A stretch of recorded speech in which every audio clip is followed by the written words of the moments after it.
Đừng lo cho anh nhé, tôi thầm tan mà chẳng trời. Anh yêu em về một hướng em chọn muốn đi xa ngàn phương, tìm nhau ngàn năm mới thấy nhau mà ra chỉ trong phút giây. Em là hạnh phúc nhé, đừng lo về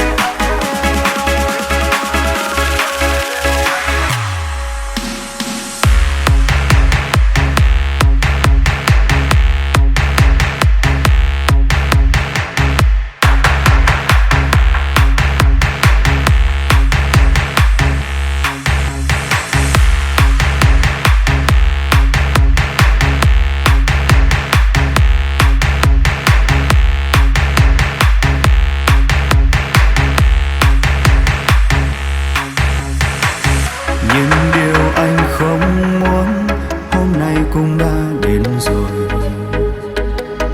Yêu thương ngày nào giờ như lúc chưa quen nhau mà thôi.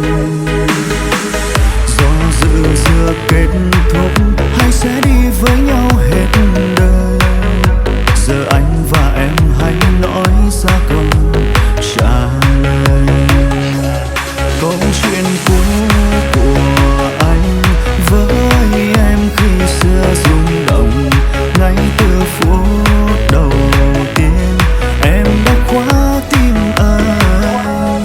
Vì xa quá ta giận hơn, chẳng ai nói với nhau câu gì, ta cách xa nhau vì những lý do tự nghĩ ra.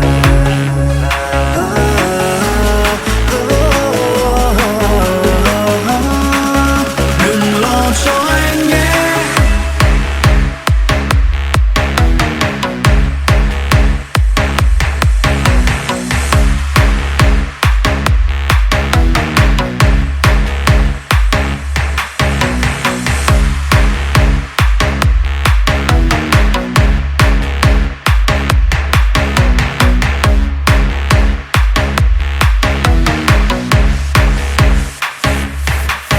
đừng lo cho anh nhé em ơi, người mong gần em suốt đời.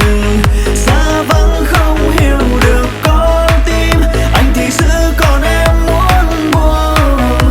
Thật tâm rằng anh rất thương em, yêu xa làm em nghĩ nhiều. Lúc người cần anh nhắn, anh lại không ở bên. Đừng lo cho anh nhé em ơi, hợp tan phải chẳng ý trời. Anh yêu em về một hướng em chọn cách đi xa ngàn phương, tìm nhau ngàn năm mới thấy nhau mà xa chỉ trong phút giây. Em là hạnh phúc nhé, đừng có lo về ai.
Câu chuyện cũ